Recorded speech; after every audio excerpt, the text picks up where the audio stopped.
क्योंकि आदमी को ये सिखा दिया गया है कि आपके सारे पुरखों पूर्वजों की आत्मा वहाँ क्या हो रही, भटक रही है काशी में। और कहाँ भटक रही है? बिहार में भटक रही है, गया में।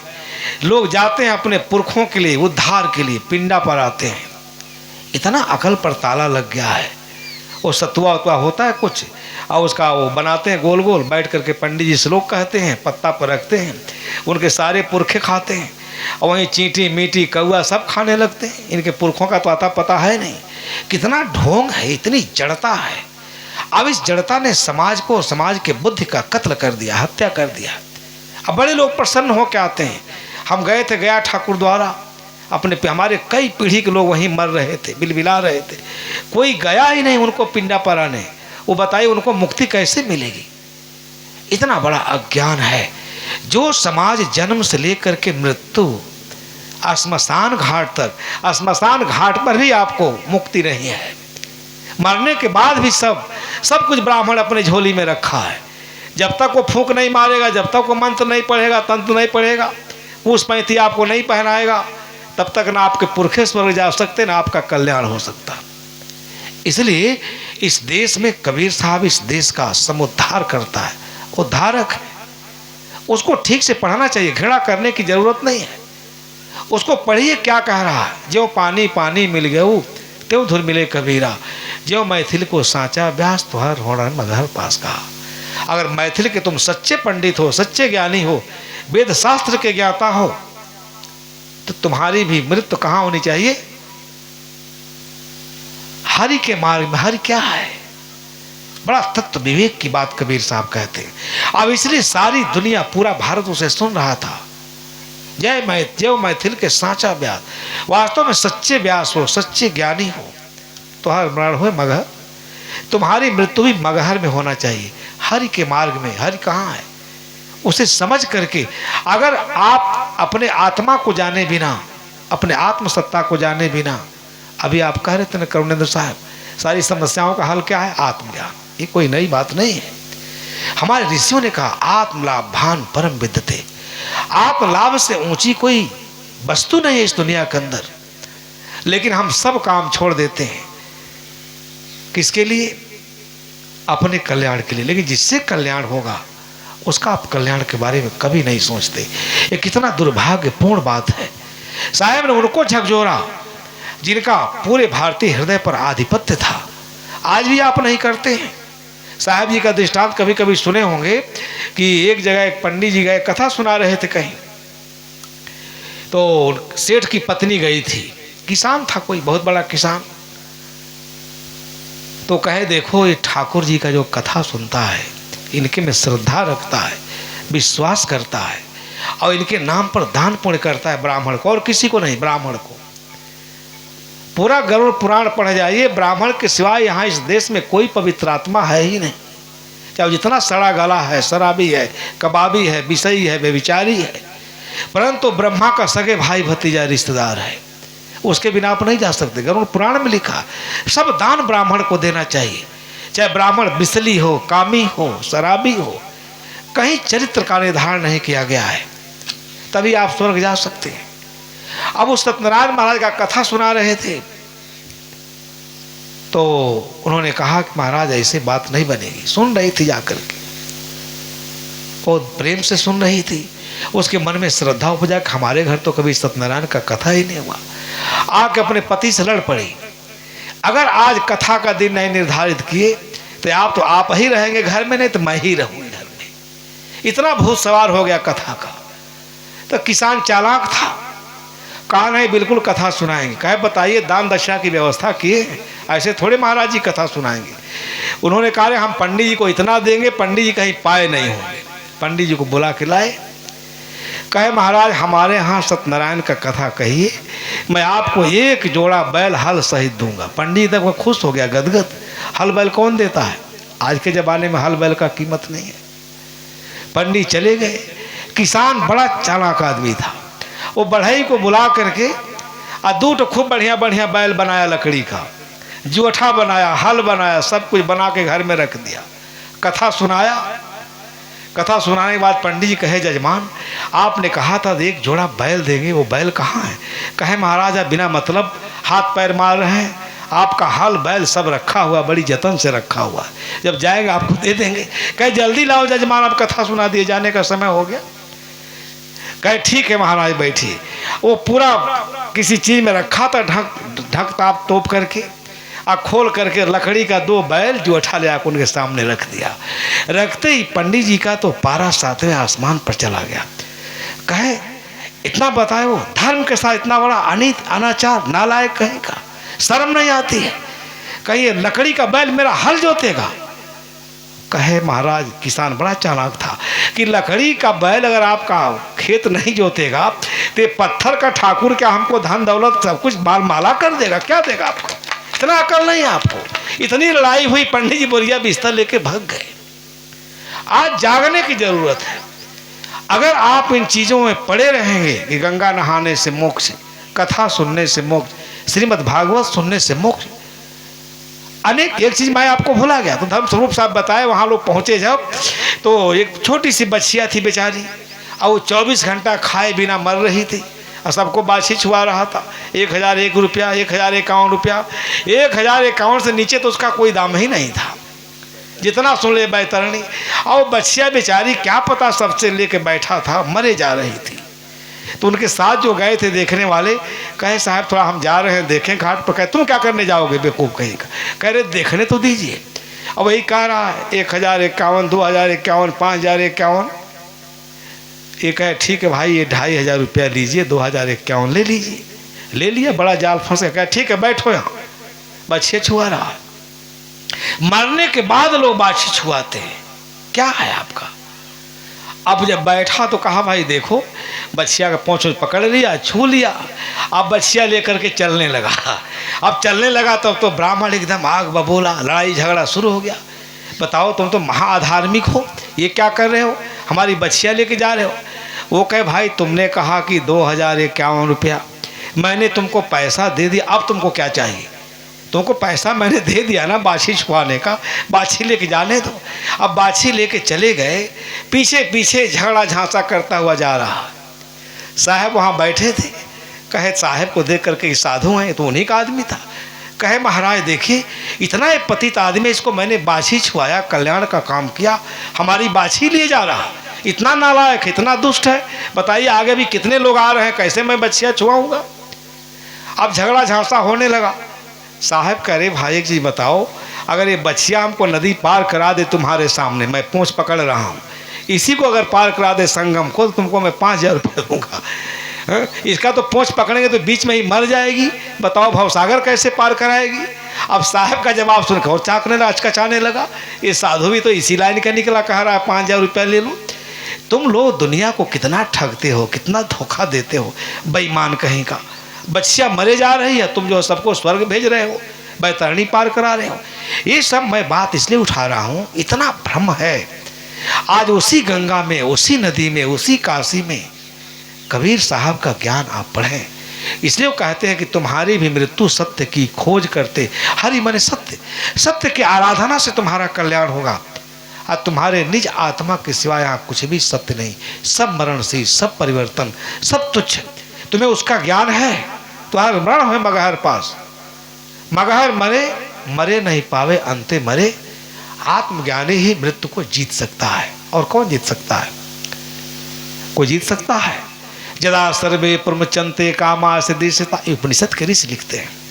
जब मनुष्य के हृदय में चिपकी हुई जो वासना है, जिन वासनाओं के कारण, कुछ वासनाओं के कारण हम अनंत जन्मों से यात्रा कर रहे हैं, जन्म मरण के प्रवाह में पड़े हुए हैं। मनुष्य जीवन में ज्ञान से अगर उसका अभाव नहीं हुआ तो ये हमारा क्रम कहाँ जाके रुकेगा, कुछ नहीं कहा जा सकता। कबीर साहब को जो आप पढ़ेंगे तो आप हिल जाते हैं। ऐसा सुंदर, ऐसी पवित्र वाणी में अपना संदेश सुनाया। हंसा प्यारे सरोवर तज कहाँ जाए, ऐसा किसी ने नहीं कहा। यह मनुष्य जीवन जो है सरोवर है। आई सरोवर में निवास करने वाली ऐ आत्मा, यह शरीर सरोवर जब छूट जाएगा, जिसमें तुम विषय वासनाओं भोगों के मोती चुग रही हो, आज इसके गंदे संस्कारों के कारण तुम्हारी यात्रा अत्यंत लंबी हो जाएगी। कहाँ लेके जा रहे हो, कहाँ जा रहे हो? मनुष्य जीवन की गरिमा का जो जितना सुंदर प्रतिपादन किया, इतना इसको प्रतिष्ठा दिया, जितना इसको गरिमामय बनाया कबीर ने, शायद किसी ने नहीं। गोस्वामी जी भी कहते हैं, कहीं कहीं बड़ी ऊंची बात कहते हैं, नर तन भव बारिद कर बेरो। कल भी मैंने कहा था, ये संसार समुद्र से तरने का, अगर ये बेड़ा, ये जहाज अगर ऐसे ही अंधविश्वास में भटक गई तो बताइए कहाँ जाएगी? कुछ पता होता है हम लोग कहाँ जाएंगे? इसीलिए तीर्थ धर्म सब पर बड़ी स्पष्टता के साथ कबीर साहब ने अपना विचार व्यक्त किया। ये सत्य है, तथ्य है। उपनिषद कहते हैं जब तक हृदय में चिपकी हुई वासनाएं नहीं छूटेंगी, उन वासनाओं को आप जीतेंगे नहीं, उन वासनाओं को बिल्कुल किनारे नहीं कर देंगे। किससे? तत्व विवेक से, ज्ञान का आश्रय लेकर, सत्संग का आश्रय लेकर, तब तक आप आवागमन के प्रवाह से मुक्त नहीं हो सकते। कोई भगवान आपको आवागमन नहीं देता है। आपका कर्मों से निर्मित संस्कार ही आवागमन के कारण है। इसलिए साधु कबीर साहब कहते हैं तुम्हारा भी मरण कहाँ होना चाहिए? हरि के मार्ग में, क्योंकि वहाँ मरोगे तो दोबारा तुम्हारा जन्म, आत्मज्ञानी ही दोबारा नहीं मरता, बाकी सारा संसार मरता है। आप केवल कठ उपनिषद पढ़ लीजिए, आप ज्ञान से ओतप्रोत हो जाएंगे। कठ उपनिषद में इतना आश्वासन देता है। कौन? जमाचार्य। जब एक ही प्रश्न पूछा है नचिकेता तो निरुत्तर हो गया है कि हमको 1000 वर्ष की उम्र दोगे, सोना चांदी रथ यान सुंदर स्त्रियां, लाखों वर्ष की उम्र दे दोगे तो क्या उसके बाद तुम नहीं आओगे? कहा मृत्यु अवश्य भावी है, इसे कोई नहीं रोक सकता। उसने कहा जब ये सब मृत्यु छीन ही लेगी तो मैं ये सब लेके क्या करूँगा? मुझे वह ज्ञान बताओ जिससे अमरता मिलती है। उपनिषद को पढ़ना चाहिए। और वहाँ ज्ञान, आत्मज्ञान का उपदेश दिया है, हाथ जोड़ लिया है नचिकेता। कितना सुंदर सुंदर प्रकरण है। वहाँ ये नहीं कहा कि ईश्वर का भजन करो, गंगा में नहाने जाओ, पाप कट जाएगा, स्वर्ग चले जाओगे। कहाँ जाओगे? कहाँ स्वर्ग है? अनेक ऐसे दुर्लभ प्रसंग आते हैं, इसको समझना चाहिए, सुनना चाहिए। तो हर मरण हुए मगहर पा, मगहर मरे मरे नहीं पावे, अंते मरे तो राम ल जावे। फिर कहते हैं इसको समझने की, आप कबीर को तब तक नहीं समझ सकते जब तक पूरा भारतीय वाङ्मय का सम्यक आप अध्ययन नहीं करेंगे। मगहर मरे तो गदहा होए भल प्रति, ये भी उन्होंने कहा, क्योंकि मगहर के बारे में सनातनियों के द्वारा और किसके द्वारा? नाथों के द्वारा, सिद्धों के द्वारा इतना किस साधना करते थे, शर्म आती है। शराब भी पीते थे लोग, पचमाकार का पूजा करते थे नाथपंथी लोग, शिवाचारी लोग, आप सब जानते हैं। आज भी मैं आपको बताऊं, आप कांप जाएंगे। मैं पंजाब में गया, मेरा एक छोटी सी कुटिया है पिंजौर में, आप गए होंगे, कालका शिमला तो देखे होंगे, एक नगर है चंडीगढ़ के पास, वहाँ एक नाथों का डेरा है। महंत शराब पीकर एकदम भूत बना रहता है, राखी रहती वहीं। अब पढ़े लिखे परिवारों के लड़के आ करके, जैसे हमारे असंग साहब हैं ना, झाड़ते हैं, लात से भी झाड़ते हैं, उससे भी झाड़ते हैं, मोर पांख से, दिन भर मोर पांख से झाड़ता, पैसा गिरता, किसी को भूत पकड़ा, किसी को बच्चा नहीं हो रहा, और राखी उठा के देता, शराब पी के मस्त है। इस देश में इस प्रकार के धर्मों ने, जो इस देश के शाश्वत धर्म के शरण में जाने से मनुष्य के दरवाजे पर क्या लगा? ताला जड़ दिया। इसके खिलाफ कबीर साहब बोल रहे हैं, मगहर मरे तो गदहा होए। वो सनातनियों की बात को कह रहे हैं, नाथों की बात को कह रहे हैं कि इतनी अपवित्र भूमि है। आप कबीर साहब के साहस को देखें। इसलिए कबीर साहब ने कहा अगर इतनी अपवित्र भूमि है तो मैं मगहर में ही जाके मरूंगा, देखते हैं मेरा नरक कैसे होता है। जाने का कोई कारण था मगहर, गोरखपुर मगहर, गोरखपुर के बगल में मगहर भूमि है। एक फैलाया गया था, भ्रम फैलाया गया था कि जो मगहर में मरेगा वो कहाँ जाएगा? नरक में जाएगा, गदहा होगा, नरक में जाएगा। कबीर साहब कहते हैं अगर हमारी आत्मा पवित्र है, हमने आत्म साक्षात्कार किया है, हम पुण्य कर्म किए उस श्रेणी की मेरे अंदर नैतिकता है, सत्य के हम दृष्टा हैं, साक्षी हैं, तो मैं चल करके वहाँ मरता हूँ, देखता हूँ मैं कैसे नरक में जाऊँ। उनका साहस था इस अंधविश्वास को, भ्रम को, पाखंड को तोड़ने के लिए। भल प्रतीत राम से खोए। तब कहते हैं क्या काशी क्या मगहर ऊसर, निर्णय दिया उन्होंने, क्या काशी क्या मगहर ऊसर जो पे हृदय राम बस मोर। सबसे बड़ा तीर्थ क्या है? ये संत समाज है। गोस्वामी जी ने भी यही स्वीकार किया। आप सब लोग पढ़ते हैं माँ रामचरितमानस में चौपाई है, कल आप कह भी रहे थे, कहाँ 4 फल मिलता है? संत रूपी तीर्थ में बैठ करके जब आप निर्विकारी हो जाएंगे, अपने अंदर के मलों को, कासायों को गंदे संस्कारों को धो करके और ज्ञान के प्रकाश से बिल्कुल आप्लावित हो जाएंगे। सारे कुसंस्कारों का अभाव हो जाएगा, पवित्र संस्कारों से सुसज्जित हो जाएंगे। ये सब कहते हैं।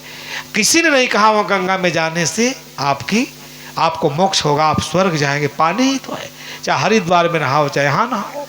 लेकिन व्यवसायिक धर्मों ने अपने व्यवसाय को बढ़ाने के लिए ऐसा कुकृत्य किया इस देश के साथ, ऐसा छल किया, ऐसा पाखंडपूर्ण उपाख्यान दिया कि हर आदमी थर थर कांपने लगता है। आप अपने बच्चे का नाम रखना हो तो सीधे जाते हैं, कहाँ जाते हैं? पंडित जी के पास जाते हैं कि इस बच्चे का नाम रखिए। पंडित देखते हैं कि जजमान कैसा है, कुछ खर्चा करने वाला है कि बिल्कुल गरीब है, जैसी आपकी हैसियत देखते हैं।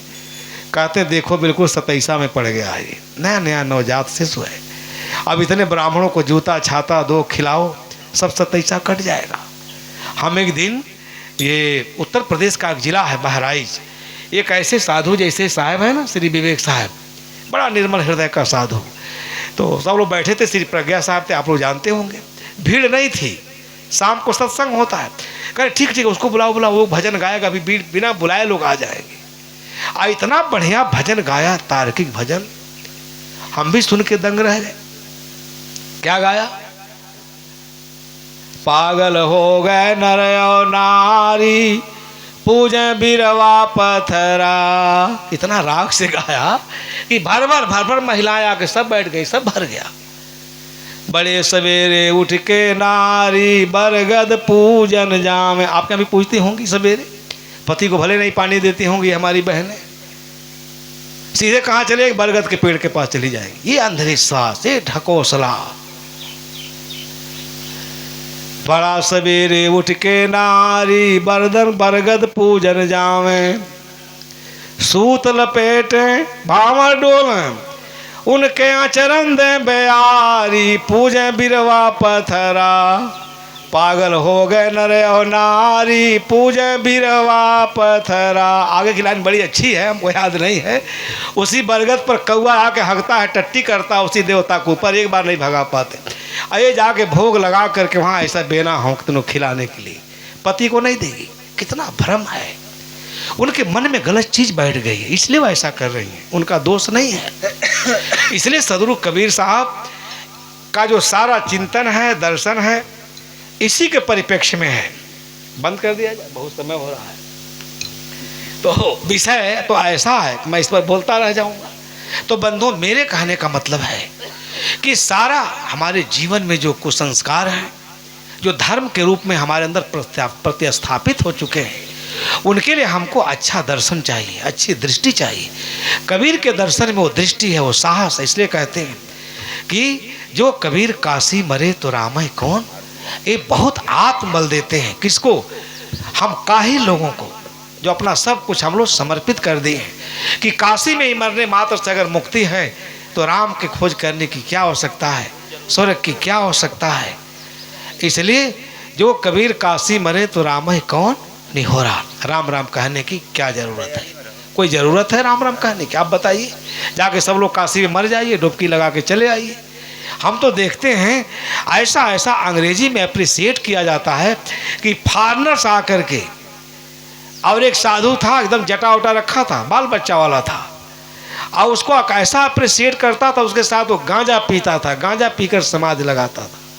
ये हमारी किस साधना है? गांजा पीना, शराब पीना, ये तो दुष्कर्म है, ये विदूषक लोग करते हैं, ये साधु का काम है। इससे कोई आध्यात्मिक सिद्धि हो सकती है, इससे कोई आध्यात्मिक उन्नति हो सकती है। लेकिन परंपरा के वादी लोग, परंपरा के पोषक लोग, रूढ़ियों के समर्थक लोग, रूढ़िवादी लोग ये सब नहीं जानते। कैसे इसको करेंगे? कैसे सब इससे छुटकारा कैसे होगा? आप जगह जगह देखेंगे, पढ़ेंगे, कबीर साहब ने इसी पर खुल करके बोला। चारों तरफ अंधविश्वास, बाह्याचार, पाखंड, आडंबर, अंधविश्वास। सबसे दुखद बात तो है कि आज के युग में इसी का प्रचार किया जा रहा है। वहाँ करोड़ों की भीड़ जा रही है, करोड़ों लोग। काशी में मैं था, आसाराम जी गए थे। देखिए ये बितंडाबाद। तो हमारे इलाहाबाद में कुछ बच्चे जो सिविल की तैयारी करते थे, यूपीएससी की तैयारी करने वाले बच्चे, उनके पीछे दौड़ रहे थे। वो कार से जा रहे थे, हम कॉलेज से लौट रहे थे, बहुत दिन की बात है।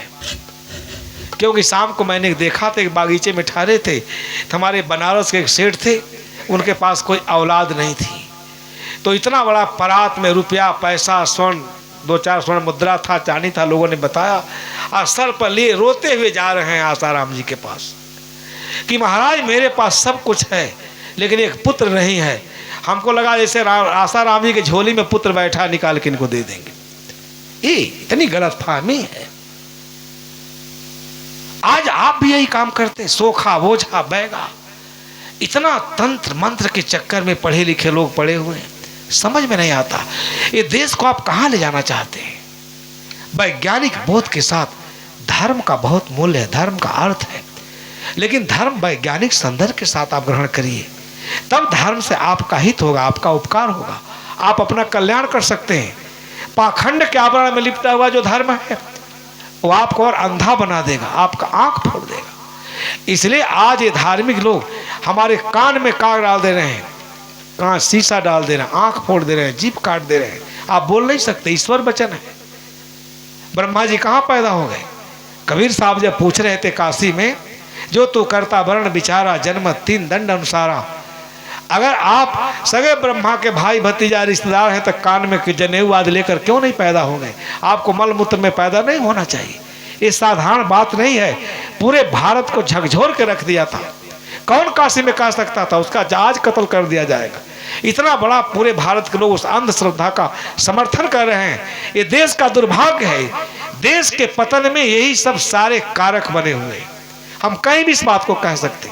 आज कुछ ऐसे धर्माचार्य हैं जो बैठ करके रात दिन ढोंग ढकोसला पर उपाख्यान दे करके लोगों के विवेक की हत्या कर रहे हैं, कर्तव्य पथ से च्युत कर रहे हैं। सब वहाँ इतनी बड़ी भीड़ है। महाराज हम एक दिन टीवी देख रहे थे, एक राजस्थान का परिवार आया था। सुनिए क्या क्या दुर्दशा है इस देश की। वहाँ बैठे थे, ब्राह्मण लड़का है, अपने घर में एक पत्नी है, उससे एक बेटी है, एक मुस्लिम लड़की से बैल संबंध कर लिया है। मुस्लिम लड़की से शादी करना चाहता था, मुस्लिम लड़की इसको अवॉइड कर दी। अब उसके लिए बाबा के पास पहुंचा दरबार में कि महाराज उससे मेरी शादी कैसे होगी आप बताइए। और डांट रहा था बाबा धीरेन्द्र शास्त्री। जब अंध चीज को, गलत चीजों का बहुत सारे लोग समर्थन कर देते हैं तो देश का पतन होना निश्चित है। उसके माँ बाप भी गए थे, वो कह रहा था एक किताब में पढ़ो, होगा कि नहीं होगा। वो कहा नहीं, इसमें तो लिखे हैं कि नहीं होगा। वो कहा देखो लिखे, ठीक है, तुमको पढ़ने नहीं आता है। बड़ी भीड़ खड़ी थी। उसके माता पिता को बुलाया, वो भी कह रहे हाँ महाराज लिखा है, नहीं होगी। और वो कहता नहीं हमारे समय में नहीं आता, आप क्या लिखें, आप ये बताइए मेरी उससे शादी कैसे होगी। उसके माँ बाप कहते हैं महाराज ये इतना पतित हो गया है, इतना पतित हो गया है, घर का सारा मर्यादा इसने तार तार कर दिया, कुछ नहीं बचा, कुछ तो बचा ही नहीं जीवन में, सब इसने सत्यानाश कर दिया। हम लोग कैसे जिएंगे? उस मुस्लिम लड़की के लिए पागल हुआ जा रहा है। और कहा नहीं महाराज बताइए हमारी शादी उससे कैसे होगी, उसके बिना हम जिएंगे नहीं। क्या धर्माचार्य यही सब बताता है? यही सब बताने के लिए आप धर्माचार्य बने? अरे जो ऐसा करता है उसको धुतकारना चाहिए, फटकारना चाहिए। ये तो हालात है। ये लोग शादी करा रहे हैं, विवाह करा रहे हैं, आपका भविष्य बता रहे हैं, इनको अपने भविष्य का पता नहीं है। हम लोग कहीं जा रहे थे टहल करके, तो सदगुरु अभिलाष साहब प्रवचन में बता रहे थे कि एक बार एक बहुत बड़ा तांत्रिक आया था। अब उसका इतना प्रचार था, हाथ दिखाने के लिए लाइन लगी हुई है। हमारे हाथ में देखिए क्या, हमारे हाथ में देखिए क्या। नहीं, चंद्रा स्वामी तो कोई बहुत बड़ा था, दूसरा कोई था। चंद्रा स्वामी तो हमारे प्रधानमंत्रियों को अपने जाल में फंसा लिए। मामा जी आप सब पढ़े हैं, जानते हैं। ये हमारे बड़े बड़े नेता पीवी नरसिम्हा राव, ऐसे ऐसे लोग उनके पास जाते थे, शरणागत होते, बताओ चुनाव कैसे जीतेंगे, और संसद में मैं इतना बड़ा भ्रष्टाचार किया हूँ, मेरे खिलाफ जो अविश्वास प्रस्ताव आया, नो कॉन्फिडेंस मोशन, कैसे जीतेंगे, ऐसे लोग जाते थे। तो इस देश को क्या कहा जाए, शर्म आती है। अब बहुत लोग जा रहे थे तो राजा के मंत्रियों ने कहा महाराज इतना बड़ा तांत्रिक एकदम सही सही बता दे रहा है कि आपके घर में सोना है, चांदी है, कितना दिन जिएंगे, सब मतलब आपका कर्म फल भूत भविष्य सब बता दे रहा है। वो भविष्य वक्ता है। तो राजा ने कहा भाई ठीक है, ले आओ, हम लोग भी दिखाएंगे। लेकिन राजा बहुत बुद्धिमान था। अब जैसे जाकर उसको पता चला कि राजा के दरबार में चलना है, एकदम पूरा पोथी पत्रा पढ़ के तैयार हो गए। राजा को ऐसे बताएंगे, बिना मांगे सोने की मोहरें मिलेंगी। भाई राज परिवार में राजकोष में क्या कमी है। और राजा क्या किया, एक बेत जो है भिगा दिया। कहाँ? एक बर्तन में बेत का टुकड़ा छोटा छोटा काट करके भिगा दिया। शाम सवेरे नहा धो के तांत्रिक और कार से वहां उतरता है। अभिवादन प्रत्याभिवादन हुआ। राजा ने सिपाही को आदेश दिया कि इस तांत्रिक को इस पेड़ में बांधो। पेड़ में जैसे बांधने कहा वो तो पसीनों पसीन हो गया, पैरों तले जमीन खिसक गई। अब बोले तो कैसे राजा के सामने। आज ऐसे सब सिपाही बांध दिए। अब वो लगा अपने भागे को कोसने की मैं कहां से कहां जाल में फंस गया। अब बेत राजा स्वयं बरसाने लगा। कम से कम 50 बेत मारा उसके पीठ पर, सारा पीठ लाल हो गया। अब वो क्या करे, एकदम कांप रहा था, थर थर थर थर, जान बचे कि जाए। फिर राजा खुलवाया, बुलाया अपने पास और धीरे से कहा था, एक चीज बताइए, आपके जीवन की विशेषता क्या है। तांत्रिक कहा था, महाराज अगर ये बात पहले पूछ लिए होते तो हमारे पे इतना कोड़ा नहीं बरसे होते। अरे मैं भविष्य बकता हूँ, सबका भविष्य बताता हूँ। ये काम अगर पहले कह दे होते महाराज, आपके पूरे परिवार का मैं भविष्य बता देता। राजा ने कहा, दुरात्मा दुष्ट, तुम्हारे पे इतना कोड़े बरसेंगे, जब तुम ये खुद नहीं जान पाया कि जाने के बाद इतने कोड़े बरसेंगे, तुम हमारा भविष्य क्या बताएगा, नालायक कहेगा। तो ऐसे ऐसी चीजें हैं। हमारे यहाँ एक बहुत बड़ी पुस्तक है, पंचतंत्र है और सब सारी चीजें हैं। उसमें इस प्रकार की कहानियों का भरमार है। अब इससे समाज का हित होता, अहित होता, हमारा बौद्धिक पतन होता है। बंधु, इसलिए आप कबीर साहब को पढ़ें। कबीर साहब ने बहुत खुलकर सब जगह समाधान किया है। तीर्थ क्या है, जहाँ तीर्थ कहाँ है, जहाँ आप बैठे बिल्कुल निर्विकार होकर के, वही तीर्थ है। आप गंगा के पानी से नहाने से निर्विकार नहीं होगा, ऊपर का मैल प्रक्षालन करते हुए पानी बह जाएगा। जो अंदर कूड़ा कचरा है, कुसंस्कार है, गंदगी है, जिसके कारण बाहर की सारा व्यवहार, सारा आचरण, कर्म सब निंदित कर्म कर रहे हैं, वो कैसे पवित्र होगा। उसका साधन ज्ञान है। ज्ञान कैसे मिलेगा? सत्संग से मिलेगा, तत्व विवेक से मिलेगा। ऐसे महापुरुषों के पास बैठेंगे जिसके पास बैठने से आपके अंदर की जो ऊर्जा है वो उस ऊर्जा को अंतर्मुखी बना देगा। तो उपनिषद को पढ़ें, कबीर को पढ़ें, बहुत सारा दर्शन है, बुद्ध को पढ़ें। इस सारे महापुरुषों ने इस अवैज्ञानिक अमान्यताओं का, अवैज्ञानिक मान्यताओं का खंडन किया, पुरजोर खंडन किया। लेकिन व्यवस्थावादियों ने पूजा पाठ का व्यवस्था बना के, तंत्र मंत्र का व्यवस्था बना के, लोकोत्तर की परिकल्पना करके और हमारे दिमाग को, हमारे अक्षय ऊर्जा को क्या किया, गलत जगह आरोपित कर दिया, जिसका भयानक परिणाम सामने आने वाला है। लाखों लोग दौड़ रहे हैं। क्यों? इस भौतिक जगत में सब दुखी हैं, अपने अपने कर्म के कारण, अज्ञान के कारण। किसी को सुख नहीं है और सब सुख चाहते हैं। आइए बाबा के पास ले जा रहे हैं, बाबा कोई मंत्र बता देंगे, हम सुखी हो जाएंगे। कर्म का नियम शाश्वत है।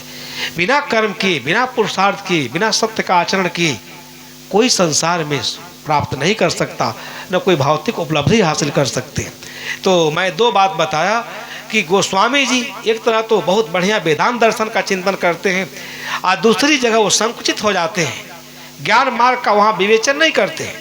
और जगह उन्होंने कहा है, वहाँ एक बहराइच में एक मुसलमान का मजार है, एक जेठ के महीना में सारे हिंदू वहाँ दौड़ पड़ते हैं। आपको आश्चर्य होगा। और सब अपने अपने घर पे झंडा चढ़ाते हैं, गाजी मियाँ का पूजा, गाजी मियाँ का पूजा। ये हिंदुत्व विचारणा है। 33 करोड़ देवता से नहीं अघा पाते तो मुसलमान के मजार पर, जहाँ जीवन भर गाय खाया, मांस खाया, उसके मजार पर जाके सिजदा करते हैं। ये इतना बड़ा भ्रम है, अज्ञान है।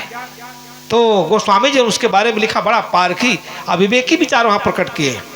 लही आँख कब आंधरे, बांझ पूत कब लाए, और कब कोढ़ी काया लही जग बहराई जाए। वहाँ तो विवेकी पारखी हैं। और जब अयोध्या के बारे में लिखते हैं कि चारों खानियों के जीव मर करके स्वर्ग चले जाते हैं, तो अयोध्या में पाप होगा, अनाचार होगा कि धर्मात्मा लोग होंगे, बताइए।